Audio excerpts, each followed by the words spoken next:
Hello, School Transportation Nations. Tony Corbin here. I am flying solo this week on the podcast. Guess what's brought to you by TransFinder, the leader in school bus routing software, and by Thomas Built Buses, a leader in pupil transportation, and Zonar, a leader in smart fleet management. In just a minute, I'm going to be talking to Charles Kriete, the new president and CEO of Zonar. We're going to be talking about his vision for the future and what he sees. And he has an exciting announcement as well. So you'll want to hear that interview in just a second. Ryan's also going to be speaking with Dr. Linda Bluth, an industry veteran consultant, TSD Tenured Faculty Member, in just a little bit as well. And I want to drop into some exciting headlines. But before we do that, I've got a quick message. Hey guys, what do software, hardware, and safety have in common? One word: TransFinder.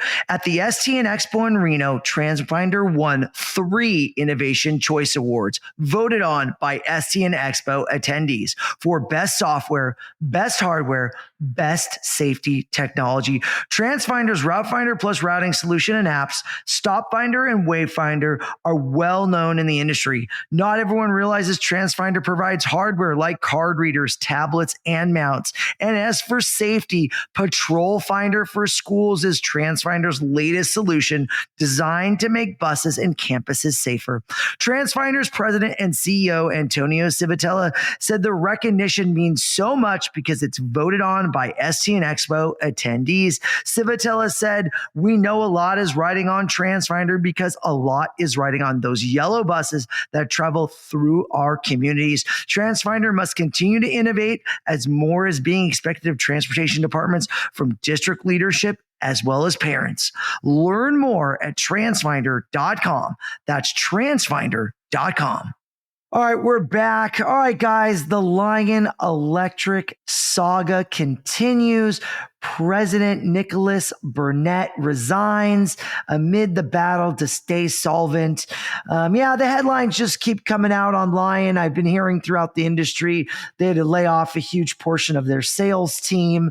A lot of people, tough for the people over the holidays, and really kind of a dire situation that Lion is facing.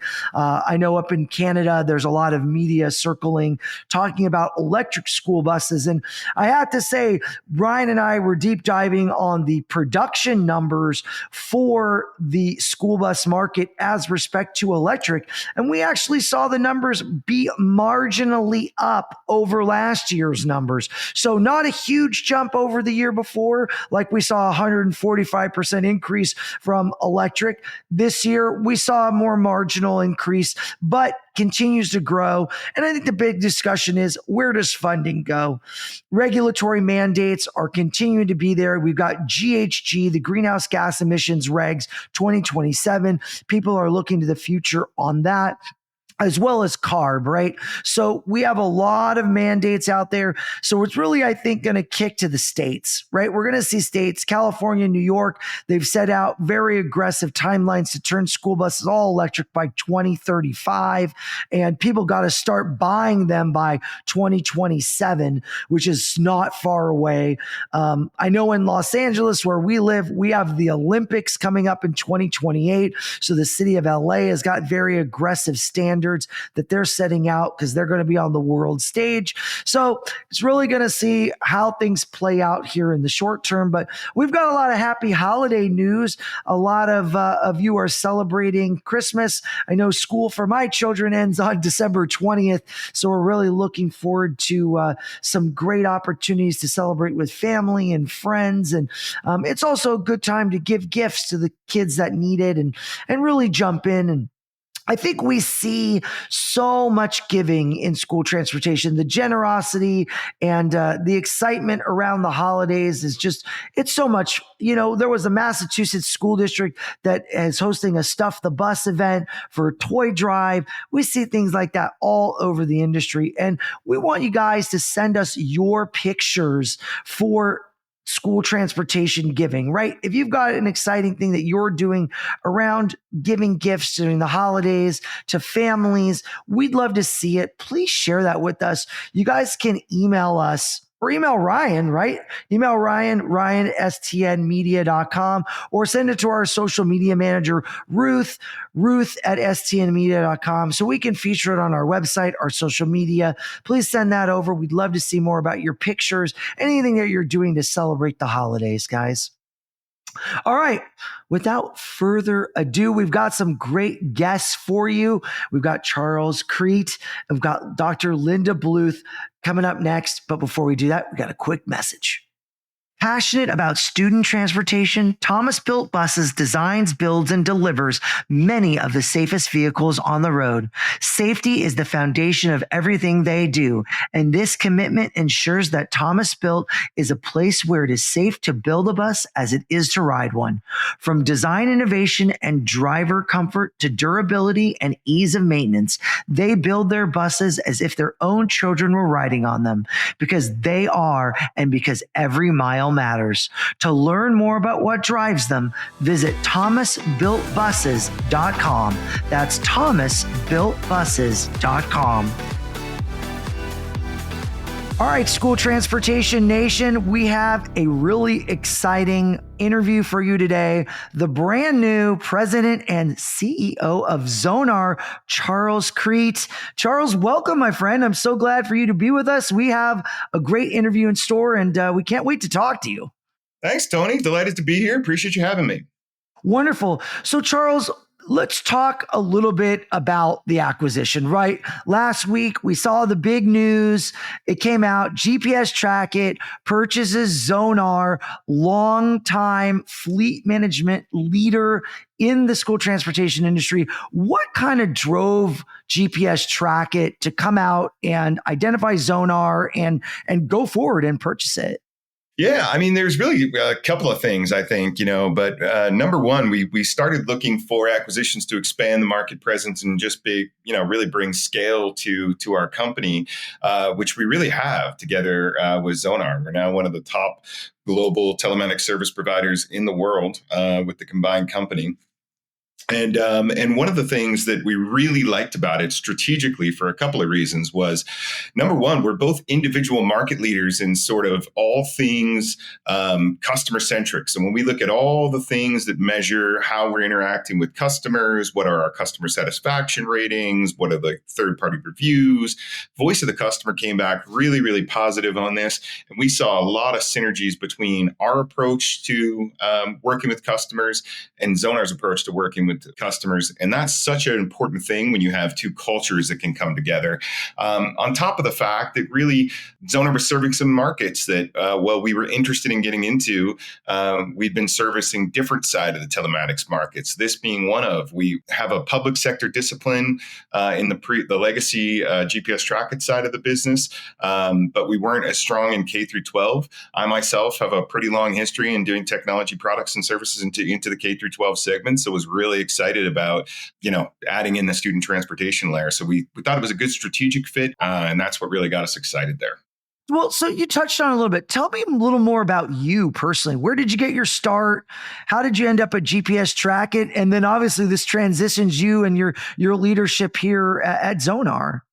Yeah. So a lot of my time in this space that we get excited about related to the that K through 12 space. My first, quote unquote, real job after school and whatnot was with a company that's pretty large today called CDW Government, and I was one of the original founding members of CDW Government when they carved that out from CDW and started the government public sector division. And specifically in that, my first team I led was in the K through 12 tech space. So working on E-rate programs, internet, mobile devices, IoT, connected products. And that led to a long and boring history for your viewers here of a startup in the space that was mobile and telecom that was acquired by a very big Fortune 100 company, and then kind of got back into some more what I'll call mid-market companies, had a lot of growth around those, doing some software as a service offerings, telematics, IoT, connected products, and have had very good, successful growth and exits of a variety of companies in that space. So essentially 100% tech and software background, and and with some origins sort of in the K through 12 and public sector space. And I'm really excited to be here today and talk about those. That's great. It sounds like you're bringing a world of experience there, a lifetime of experience, right? And I mean, how do you see this acquisition, right? What do you see as the overarching vision for the next 5-10 years for you guys? Obviously, Zonar's been a leader in the fleet business for a very long time. Technology really pioneered the business in the early 2000s. How do you see this evolving under the GPS Trackit umbrella? Yeah, 100%. Zonar is specifically in the space we're here to talk about today. Zonar is the dominant player, right? I mean, they've been in the space for a very long time. So we were really excited to add that capability to the combined company portfolio and really focus more on it from the perspective of what is the evolution of products and how can we add more value to our customers, more technology solutions to our customers to increase sustainability, efficiency, and things of that nature. In a space that we're already dominant in, as well as then going into some other areas of the public sector space a little more aggressively than the individual companies previously had. And what do you see as kind of a few of your key short-term priorities with Zonar? So in the short term, really it comes down to we want to get unified under the single brand, which we'll unveil here today. We have decided is going to be Zonar moving forward. So that's breaking news on the podcast here today, Tony. First, congratulations! I like. We were prognosticating the potential of Zonar being a global brand, and here you are making it happen here on the SCM podcast. I love it. Yeah, the integration consultants are going to be really mad at me because we haven't even told a lot of the employees that yet. So, I don't know what to do. Can't put the cat back in the bag now, right? So anyway, I guess they'll find out this way. But we'll communicate off when we get off the call here. So we have decided to do that. And in the short term, it really comes down to unifying under that brand, and then really telling the story of we have a whole bunch of new innovative products and technology solutions coming over. There's some areas that we've already identified with tech from the legacy GPS Trackit side that we know are going to resonate really, really well with the folks that are reading and listening to your media. And we're looking forward to introducing those to this group. But short term, it starts with integration so we can get in a place to do that. Wonderful. What do you see as the most exciting growth opportunities for Zonar? Yeah. So, I mean, I think there's a lot of new technology out there at the moment, right? When we whether we want to talk about EV, sustainability, these things, AI, we're making investments in all those areas. But I think in the more shorter term, one of the things that's really come to light is that, what we can do in our video telematics solution and bringing those in, we think is a pretty material opportunity in the student transportation pupil sector as well. So we're excited to introduce some of those and start to expand that product offering within the base. Yeah, can you expand on that? I mean, what do you see as emerging trends or technology trends that might have the biggest impact on the pupil transportation industry in the next few years? Yeah. So I mean, we just talked a little bit about video and we're seeing a lot of momentum there to sort of add the video from a dash cam perspective and focus more on risk mitigation, driver behavior, things like that. Obviously, video has been in the buses now in terms of student behavior and whatnot for a long, long time. But one of the things that's really important, not just in the pupil and school segment, but in the overall video telematics segment, no matter what commercial fleet vehicle you have, it is incumbent upon us sort of to build some societal consensus around accountability here, right? So accidents happen, and the more awareness and video and footage we can get of that, we can use that to coach drivers. We can use that to mitigate accidents. And in worst case scenarios where something unavoidable and tragic happens and these things happen, we can use that to provide restitution to the parties that need that to happen in that case. And that's an area that we're pretty advanced in, now under the combined company, and we're really looking forward to bring that forward. Excellent. And then What kind of things do you see that are like exciting in the market, right? Customers out there, they're very curious about this acquisition with Zonar. They want to know, like, how does this affect my world? But I think also what comes with it is what is exciting about the future of the industry holistically, right? How does it affect the customer? And what do you see? What do you lens from your experience? Yeah, so it's an exciting industry we're in at the moment, right? We've got a lot of things that are combining, and everyone's talking about AI and whatnot, right? Like, I mean, it's the hot buzzword, but I think few people have got an appreciation for the impact it can actually have in our segment. It's far more material than in a lot of other segments in terms of enabling more safety, and allowing people to do the stuff that matters. Well, limiting the work that they need to do to get that data assembled and get that compiled in order to make decisions and make policy that drives better safety, better efficiency, better sustainability, things like that. And we are building our entire platform and think about our AI innovation roadmap in order to do that. And one of these concepts that I think is really interesting that I've talked a lot about in other media sessions related to AI is this concept of something called Jevons paradox, which I encourage everyone to go and educate themselves on, because there's this fear of AI at the moment, right? That sort of happens and I think is natural. But the reality is whenever you have a massive technological advancement that happens in our society, you can look back all the way to the Industrial Revolution to see this trend and to see this paradox sort of emerge. It actually creates far more jobs, drives far more efficiencies than it costs. And we can really, really see that in our space. Bottom line is if folks are having to worry about things like reporting and management and tracking and driver coaching and all this sort of stuff, and we can offload that onto our platform, which we plan to do, they can concentrate on stuff that actually saves lives, reduces emissions, create the policies that drive sustainability, drive better safety, and things like that. And that's what we're really excited about, bar none.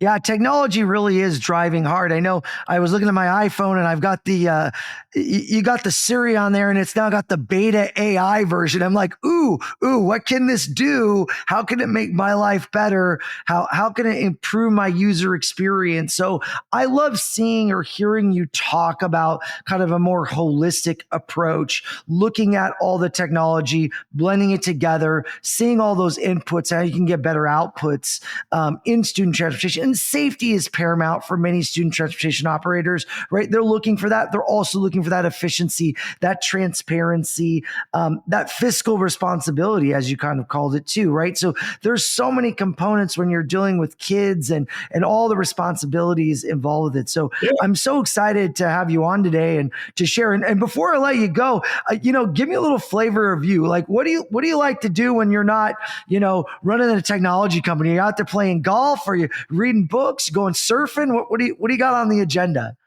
I'm going to have to really think about the last time I wasn't working.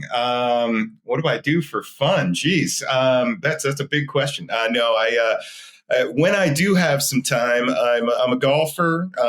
I'm going to. I live in the Denver area, but I haven't skied in many, many years, and I've decided this is the year I'm gonna start back and probably find myself some green slopes to start, this year and build up to that. So that's my goal for the immediate winter in the short term. But bottom line, there's not going to be a lot of time. We get some work to do, and we want to stay ahead of the competition. We're already ahead of the competition, but if you're going to stay there, Zonar is coming first. I'll tell you that. All right. Well, you got the blue one, so maybe you got to take some blue squares, the mediums, right? I mean, the black diamonds might be a little more aggressive, but yeah, Colorado's a beautiful place for skiing, man. Gotta love that. That's a good New Year's resolution. Get out, hit the slopes, have some fun. Well, we're so glad you're here with us, and we're excited to see what the future of Zonar has to hold. And, please keep in touch with us.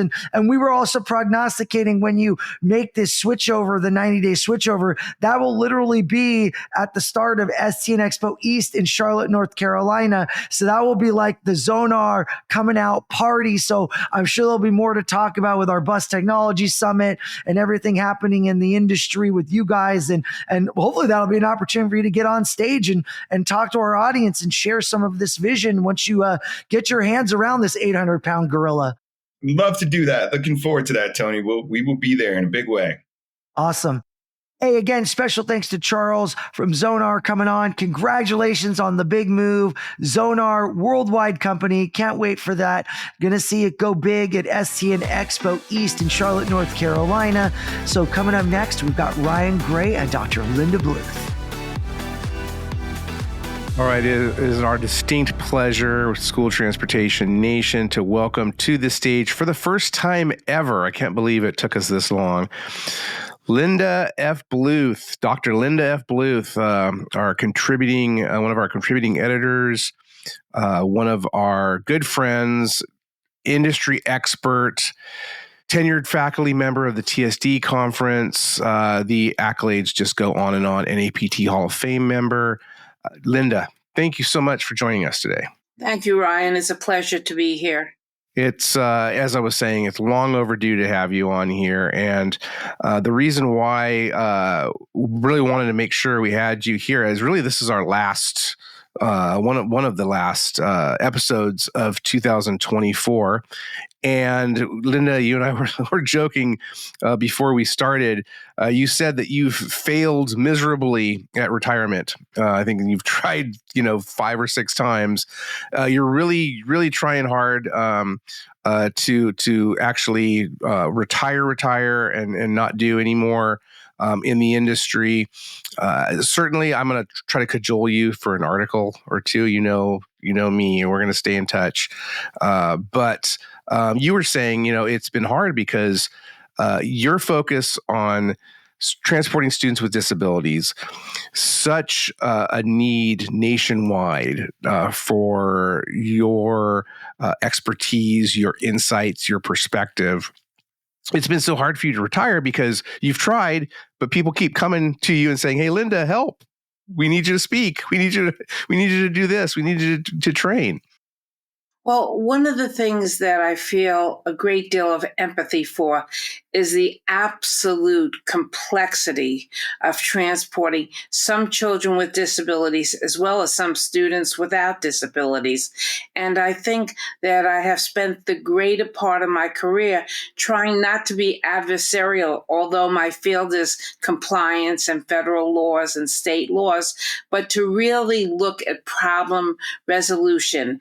And I think that there's a real lack of mentoring and training when it comes to problem resolution.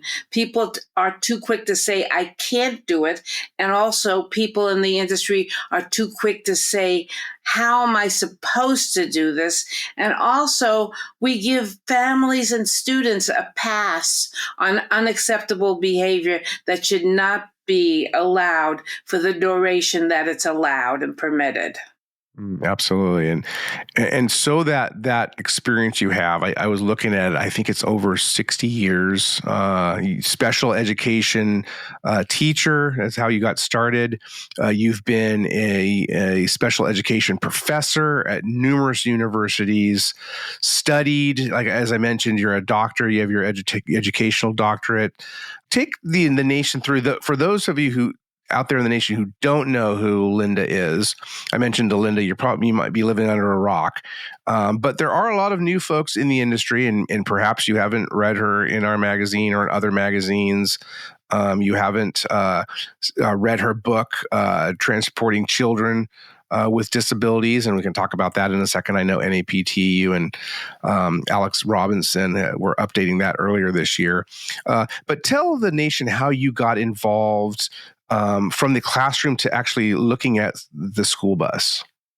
It's a very interesting story. I was a special education student and I was a first-year teacher. And what happened was I always allowed the students with special needs, and I taught students who were mildly intellectually limited and also had some behavior problems.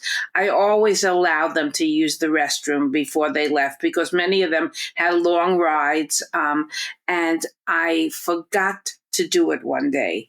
And a young lady wet her pants. And what happened was she was suspended from the school bus.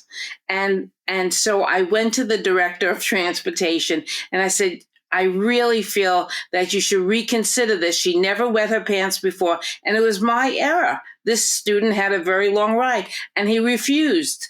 And I said, someday I'm going to do something about this. And it's interesting because the same question that you asked me, Peggy Burns said, Linda, how did you ever get into this? And I said, it's all over a student who wet her pants. And I was committed. And so I was very fortunate to have a postdoctoral fellowship at the U.S. Department of Education. And I focused during that time on transportation. And I was committed that children would have access to transportation. So little by little, I really grew in this profession, but it started when I was a teacher in 1966. That was amazing. And you mentioned Peggy Burns, so a fellow tenured faculty member for TSD conference, the attorney. So when I first met you, Linda, and Peggy, early in my career, maybe probably like within the first several months, working with Bill Paul, and he would put together all the agenda for our STN Expo West, STN Expo Reno, as everyone has known it. But the dynamic duo that you guys played on stage, coming at it from Peggy's legal expertise and your compliance and regulatory background, your intimate knowledge of IDEA. That was what has always struck me about you, Linda. Whenever I have any question about transporting students with disabilities, you're my first phone call. Speaking of IDEA, how many pages is it? It's got to be like hundreds and hundreds and thousands of pages. The IDEA is and you have to look at it two ways. There's the IDEA law, the document that's the actual law, and then there's the regulations. And the regulations are very, very extensive. And so the thing is, what's interesting is the definition of transportation as a related service that has been in the original IDEA has never changed in terms of what the definition of transportation is. The only change was when the ADA came about, the word handicap changed to disabled. It was a one-word substitution. So the definition has been very, very consistent. Yeah, and something that you've preached over and over again that I have learned from you is nowhere in IDEA does it say school bus. Transportation is a related service. Exactly. How the school district, provides that service, that's really up to them. And of course, there's the IEP meeting process and the parents and the different stakeholders. But so much involved in that process to determine really, what's best for the child. If we look at the related service transportation and just look at the beginning of the definition, travel to and from school, you're very correct. Nowhere do you see the word school bus. And I think that early on people recognized that there were going to be different modes of transportation. We certainly know that the literature is pervasive in stating that the yellow school bus is the safest mode of transportation. But I think that we've come to the realization, and I think COVID pushed it more than anything else, is that we have to look towards alternative modes of transportation when appropriate for children with disabilities. So that's one factor. The bottom line is we're very weak still in some parts of the nation as using the IEP meeting as the mechanism for discussing the related service transportation. So much of the work I've done that's related to negligence and lawsuits is the absence of transportation at the time of the IEP meeting and making decisions that are not in the best interest of children because people are lacking information. And I have to say that it's amazing to me that this has been going on since 1972. And there's a real disparity on how well some people do it and how little information other people have about the IDEA and the related service transportation. And something that struck me especially, at TSD conference last month, and in putting that on in the months prior to that of organizing the agenda and bringing together the speakers, working with people like you, Linda, as a consultant to make sure that we were touching the bases that we needed to touch, is the immense pressure that's placed on transportation.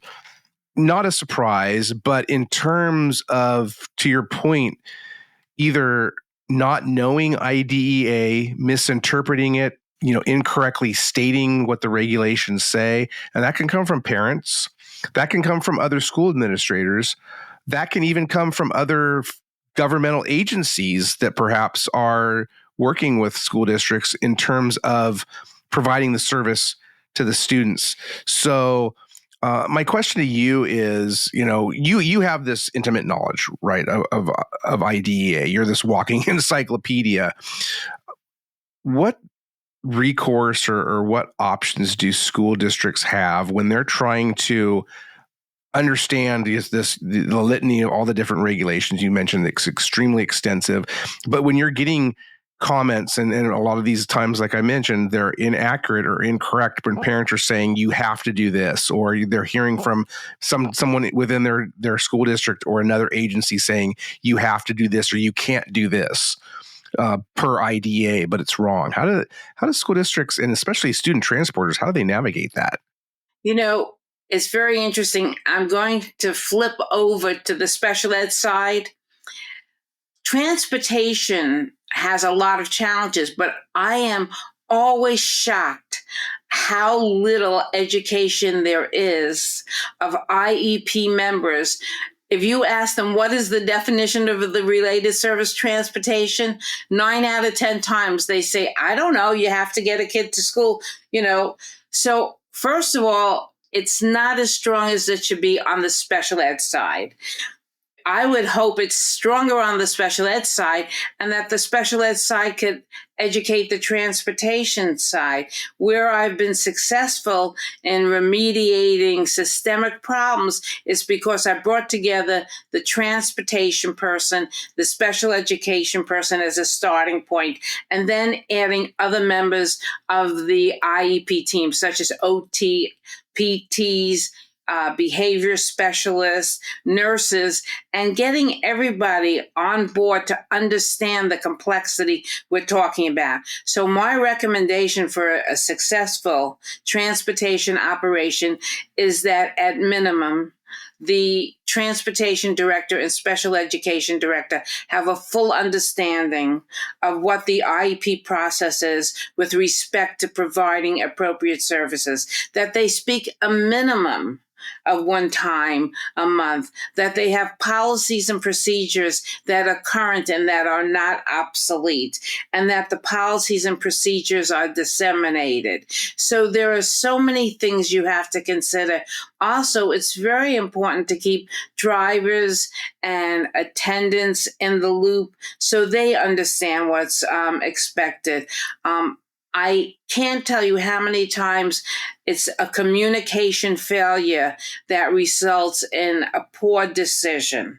Absolutely. And something else that's talked a lot about is that transporters don't have to be at every IEP meeting. They can't be at every IEP meeting. But to your point of what you're talking about right now, if transportation is not involved, at least, that's where these things really go south, and where it can be the difference between, and you talk about this a lot, systemic, and you mentioned it earlier, the systemic challenges or issues, problems in a district versus just the one-offs, right? If it's this ongoing systemic problem, and that can be part of it, where special education is not involving transportation, they're not training them, they're not teaching them.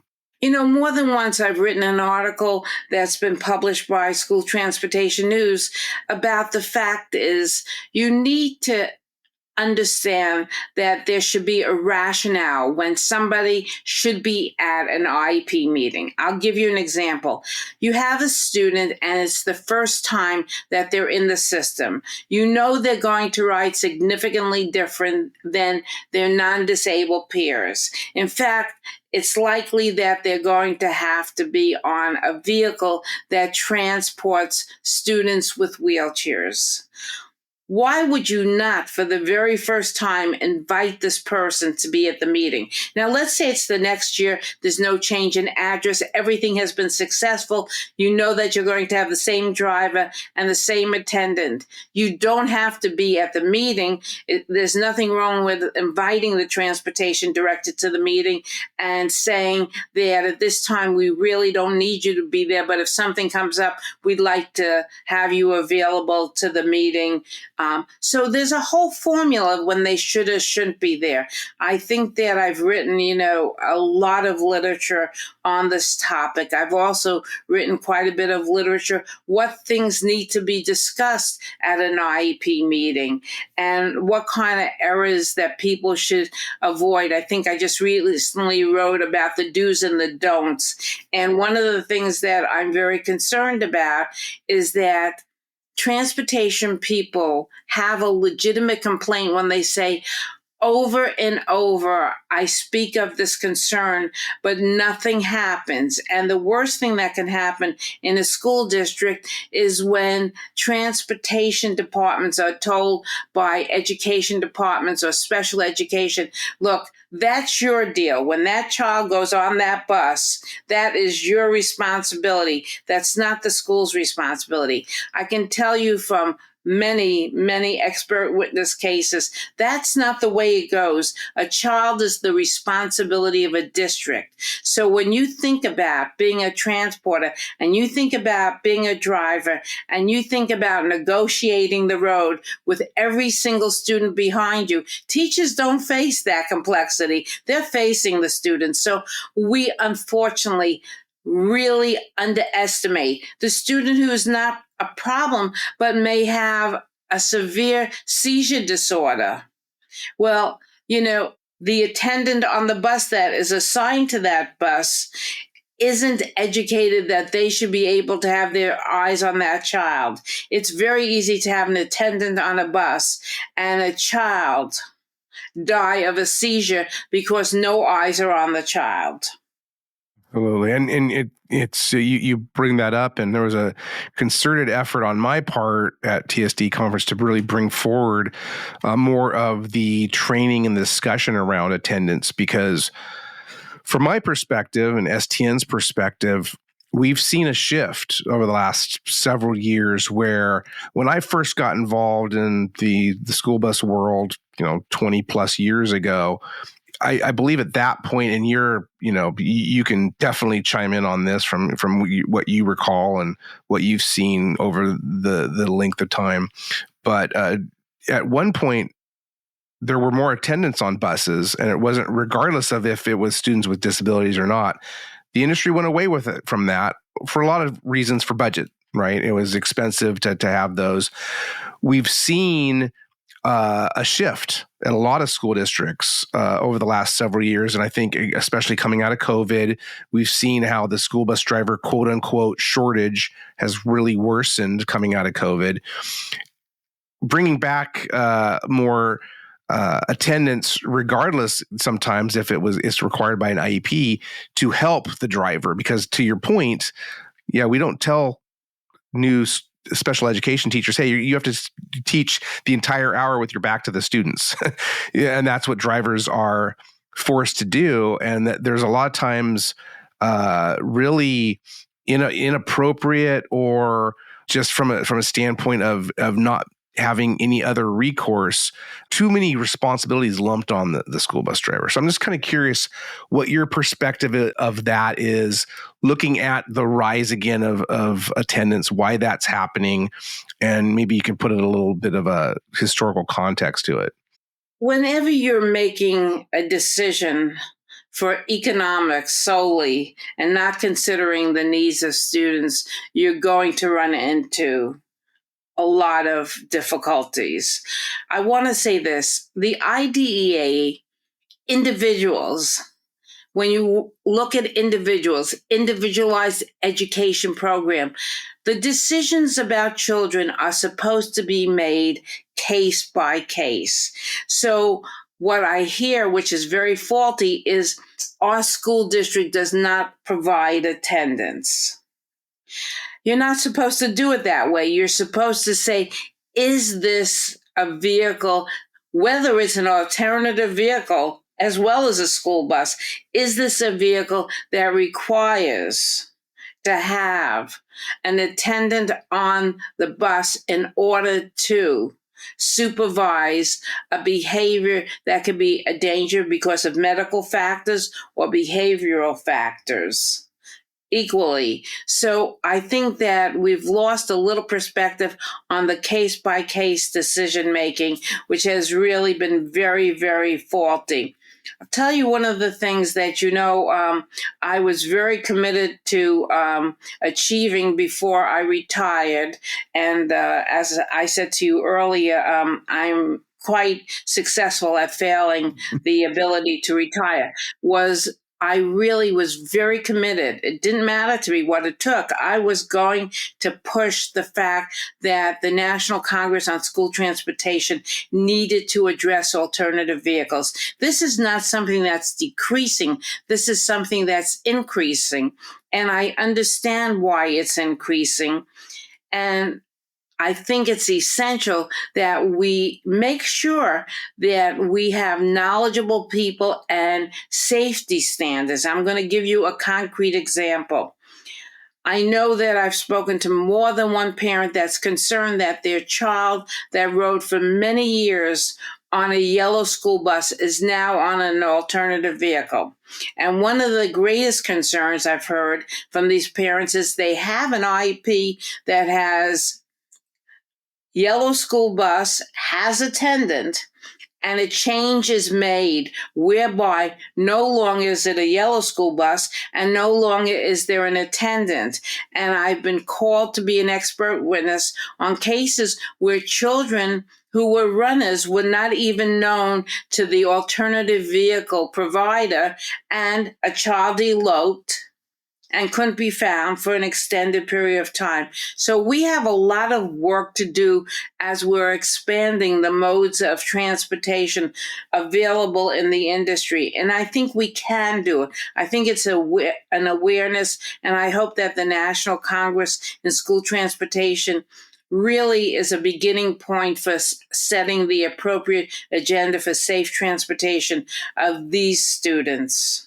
Well, certainly, yes, and you wrote about that recently as well, and we talked a great deal about it at TSD, and really, as your article pointed out earlier this year, this fall, was that TSD was really a sounding board for that. There was a session that you moderated with your fellow tenured faculty members, Alex Robinson, I mentioned her earlier, Sue Shoetrump, and Lonnie Schmutz Harden, where you guys were talking about IDEA, and the conversation went toward alternative transportation. And you stood up and said, hey, you can fight this, and there's definitely the folks that are opposed to alternative transportation. It has to be yellow school bus from a safety standpoint, but things have evolved, and we are where we are. And you really said, hey, the industry needs to take responsibility for this because it's school transportation, and the industry is the one that has to really force the issue and come up with the guidelines, the best practices, and hence, NCST and the national specifications and procedures is a great vehicle for that. So I'm going to be interested in Des Moines, Iowa in May to see how that all shakes out. And I don't know. I know you're trying to retire. I don't know. Maybe you'll make an appearance. I know you don't travel much anymore, but that would be outstanding for you if you were able to at least be there for a couple of days to see how that all goes down. That should be quite an interesting deliberation. Yeah. I'm not planning at this time, but I'll never say never to go to the National Congress on School Transportation. But I am so pleased about the committee's work, and I thought that the committee was very diligent. I also have to acknowledge Peter Manella and the National Association for Pupil Transportation. They really took a very excellent stance on where we need to move forward with this. And I was able to be a part of that committee as well as the National Congress on School Transportation. I think that people felt at one point, and I got a lot of communications about this. Linda, we always thought you supported the yellow school bus, but you're not supporting the yellow school bus because you really want to do something about the alternative school bus as being a legitimate mode of transportation. And my response to that is a mode of transportation that's been around for an extended period. It's not a question of not supporting the yellow school bus. What I'm saying is, regardless of the mode of transportation, I think you need to support transportation safety, whether it's children with disabilities or without children with disabilities, especially homeless children. So I think that the field has a lot of dynamic issues and it needs input from multiple perspectives. Has this been one of the bigger changes you've seen over your 60-year career? I want to ask you, you've seen a lot. Where does this rank alternative transportation among some of the other things you've seen? Are there other things that you think have been more important in the evolution of transporting students, especially with disabilities? Most recently, I think this is something that has caught my attention and I've put a lot of focus on. One of the things that I really applaud that has evolved with success in a number of places is the integration of children with disabilities with non-disabled children. We talk about this in school buildings as least restrictive environment, but I see a really positive step there. I think that there's work to be done. I think there's a lot of work to be done in the area of training. I think we've done a great job. I think Sue Trump has been very instrumental in terms of pushing the agenda of safety of children that are utilizing assistive devices, using wheelchairs, etc. And I think we're looking more towards medically fragile children and what their needs are. So there's a lot of interest. And I think for the most part, I don't find people who are not interested in doing what's right. What I see the shortage of is the people accessing the education necessary to do things right. I feel very, very strongly that the attrition level of drivers is due to their frustration because they don't know what to do right. I have had a driver or two, and many actually in my career, say to me, Linda, I want to do it right, but I don't know how to do it right.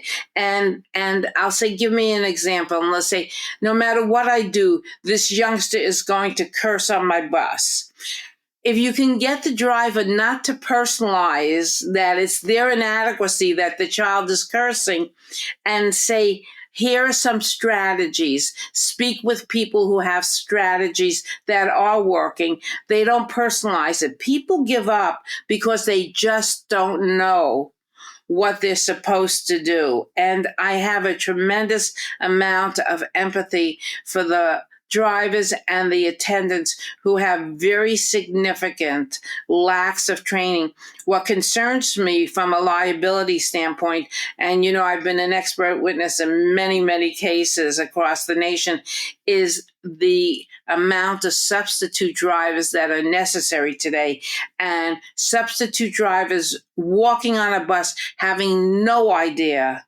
And this is on a regular route that might have a child with a disability or a special route, having absolutely no idea about the severity of disabilities of a child that they're being responsible for, whether they're a driver or an attendant.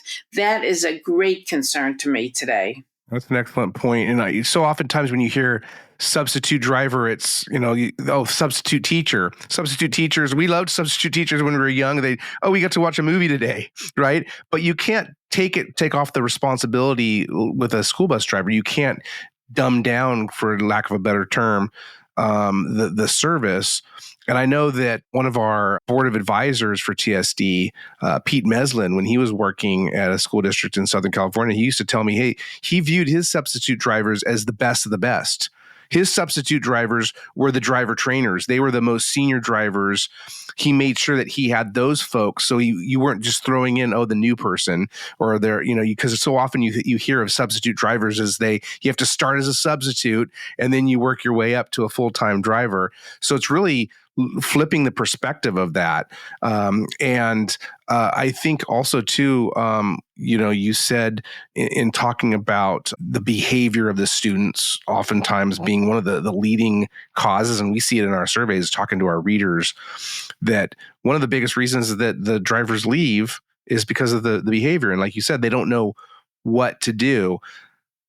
Curious your thoughts on, something that I've seen, and I wouldn't say it's a groundswell at this point, but I'm starting to hear more about this, where transportation departments are actually incorporating, they're actually in hiring in behavior specialists, perhaps from special ed, to actually work as transportation department employees, trainers, leaders, to really give that education to the drivers. It's interesting you say that. Alexandra Robinson, who's a long-term friend of mine, she was a behavior specialist that Charlie Hood hired how many decades ago, at the Florida State Department of Education. I think that people are seeing being interdisciplinary really makes a very significant difference in things going right in transportation. I want to say that I never forget how much does go right on a given day. It's very easy to focus in on the complexities, but we transport in our nation daily a vast number, the vast majority of children very successfully. And we need to not lose sight of that. And we also simultaneously need to say to drivers, what do you need for you to feel you're having a successful ride? We don't speak to drivers enough. I want to say something that you asked me about issues and concerns. I am definitely a person that supports all types of media and all modes of learning. But I want to say that nothing makes up for the in-person availability. So training, when people just do videos, and I've been an expert witness, and I've said this with some pretty successful results, is having somebody doing the vast majority of their training by video is not nearly as successful as if you're using video to have the follow-up of conversation. And in an expert witness case I did not too long ago, the driver did many things wrong. And one of the defenses was they saw this video, this video, this video, and this video. And I said to the lawyer I work for, when you're doing your deposition, ask them the content and look at the video before that they saw. Ask them the content. What did it say about this? What did it say about that? Do you know the drivers could not respond?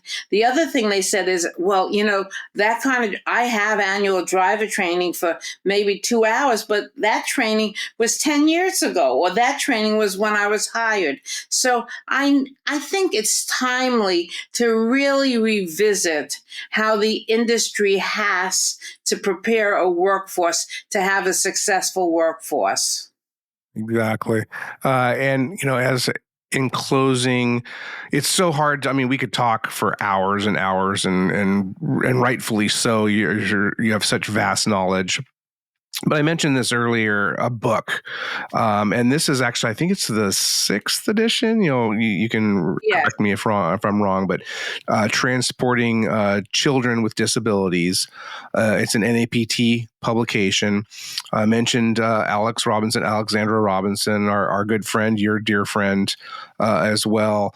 You probably wrote the first 5 editions. You were the one that created it for NAPT, but you've handed the mantle off. So you and Alex basically co-wrote this 6th edition, which I believe as we're recording this, it's still some final work being done with the printing, I believe, but it should be out here soon, sometime early in 2025.